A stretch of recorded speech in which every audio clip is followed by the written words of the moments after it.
What's up, man? Thank y'all for tuning in to another episode of My Take. Before I get started, I would like to ask y'all to go ahead and hit that subscribe button.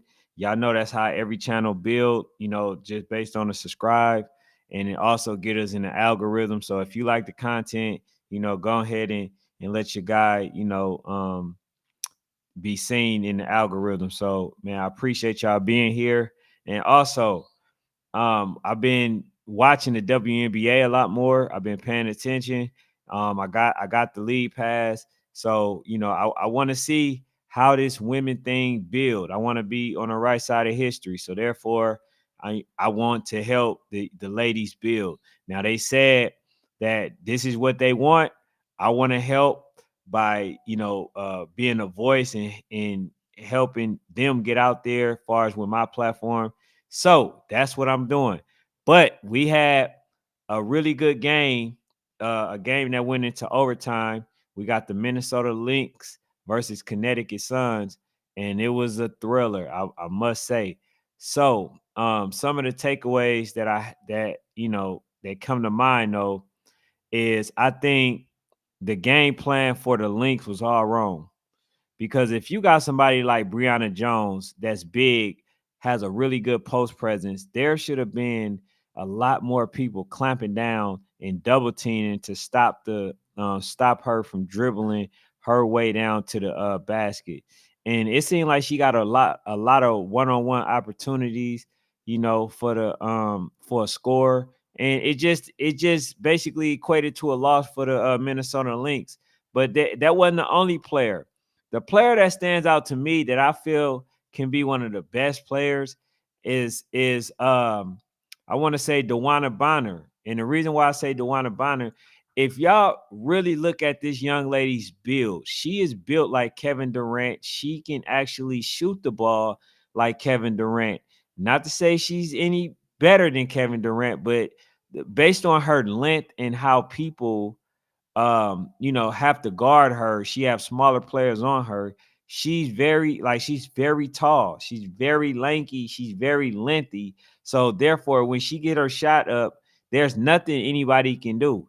You know what I'm saying? And in fact, even though she's a slim player, you know what I'm saying, she got a couple of blocks um, on other players from the other team, from the Lynx. So like she's very lengthy. She could be used at multiple positions, and also she can be used at the guard position because she can actually shoot the ball. So this is something that I seen from her. And then of course, Alyssa Thomas. She's gonna do her thing pretty much every game. I really like her game. Now, some of the stuff that I'll say that she needs to work on, she needs to work on patience. She's not patient enough. I think a lot of shots that she made, even though they went in, I think that it was pretty forced, right? It wasn't a high percentage shot. So far as working on patience and being a facilitator, I think if she's able to master both, she's going to definitely be a star in the league. And um if you look at the roster, you know what I'm saying? Like if you look at the roster, Breonna Jones, you know what I'm saying? Like she's a dog. She's a center. One person I would love to see her play against is Camelia Cardoso. That's the person that I want to see her play against because they built the same. They both have the same body type. You know what I'm saying? They both skilled. It's gonna be a hell of a matchup, once they play because they both have post presence.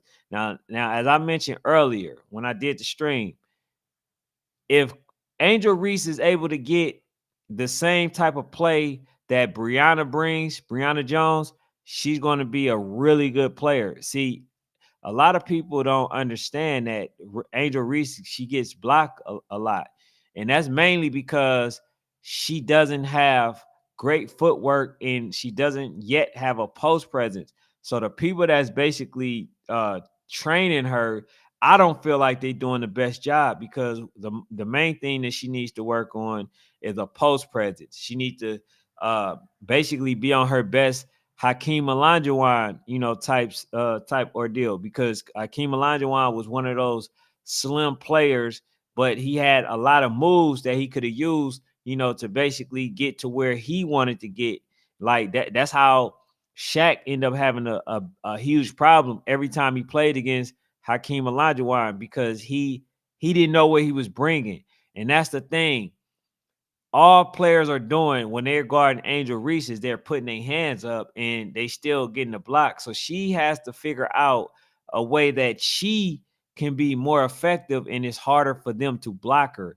Now, on a defensive end, I have nothing to say. I think she's you know what I'm saying? She's the horse that keep the everything going.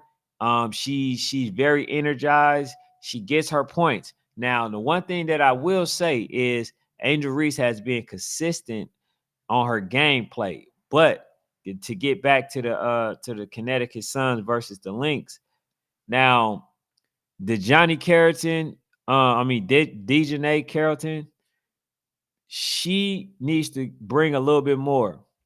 To play 24 minutes, man, you got to be able to do a little bit more. I understand that ain't, you know, a whole bunch of minutes, but I think far as the production, she needs to be able to give more. You know what I'm saying? But you know, the way that they was able to bring this home is basically utilizing their size in comparison to the Minnesota Lynx. And I want to be honest with y'all. They have some players like Nafisa Collier, which is one of the people that I'm going to deem as a star because she's very consistent with her play. And I think that her movement, the way that she actually went toward the basket, the pick and rolls, the way that she basically took what they gave to them, to me, that's a sign of a potential superstar because she understands the game. IQ is one of the things that must be had when it comes to playing professional ball. You know what I'm saying? And then Kayla McBride, I want to say, I think she made some really big shots. Even though she only had 13, I think she made some really big shots. And then Courtney Williams, that's another person. I think if she's able to continue her play, it's going to be hard for any team to beat the Lynx, even though this is their first loss. Because if you're able to bring in 19 points, 6 assists, and 7 rebounds, that's going to help any team. So I think that they're going to be okay. But moving forward, man, out of these teams, we getting ready to see them in a couple of games. I definitely want to see the Connecticut play versus the Chicago Skies. But I wish it could have came a little bit later because when they play, they're not going to be able to make the matchup with Camelia Cardoso and Brianna McBride. You know what I'm saying? I'm sorry, I said Brianna McBride with Brianna Jones. They won't be able to have that play. But two of these young ladies, I think they are definitely stars of the league. And I just think that in the WNBA though, they just need to clean up on making layups. They need to do a better job with the pick and rolls. Then not only that, they need to have a better job at shot selection.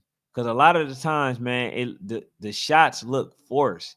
It looks like, people, it look like players are just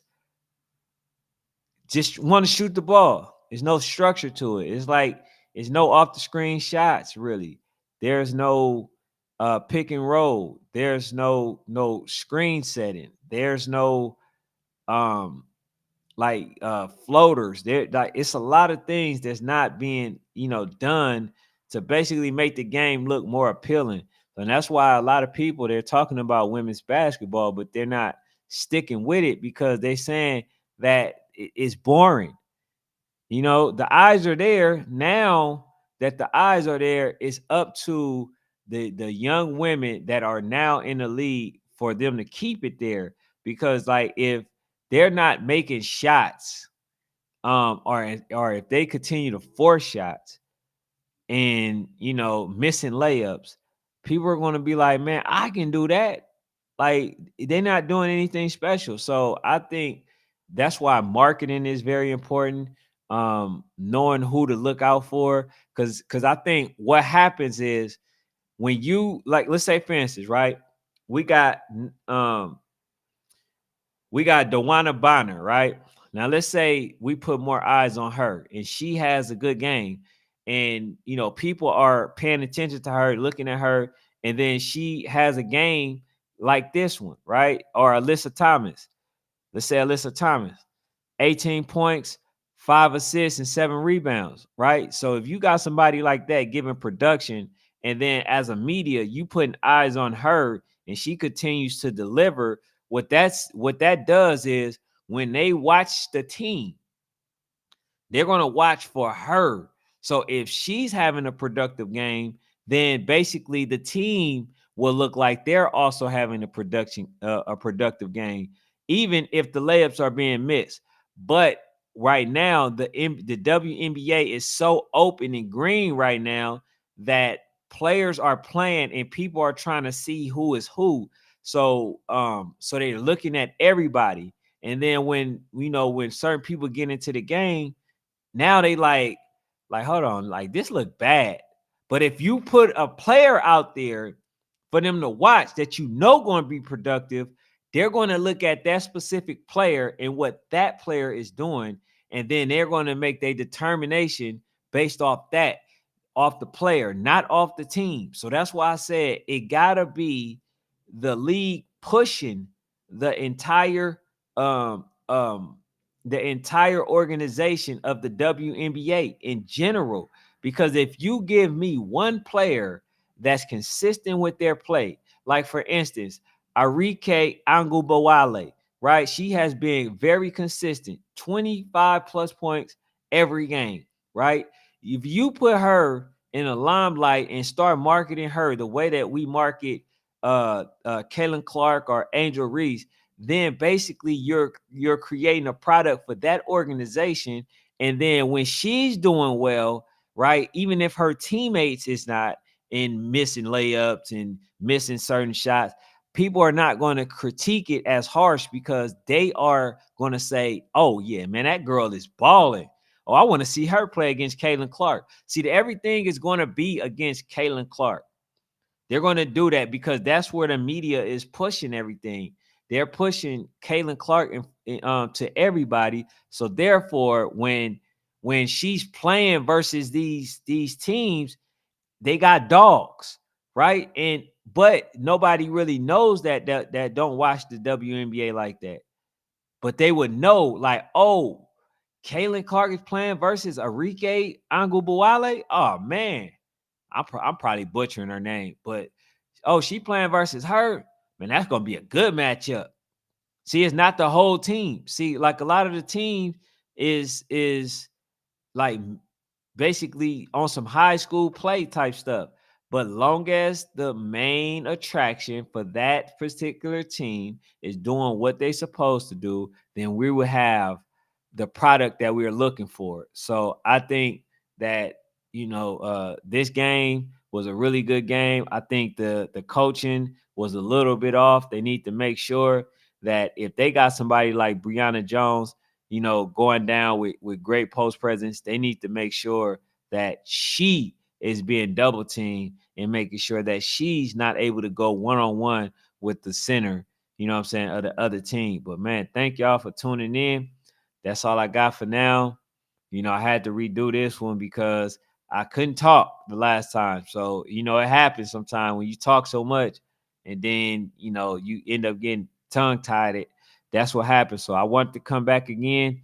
Again, I want to accept y'all to hit the invitation, the like button. And that's all I got for now. I'm out.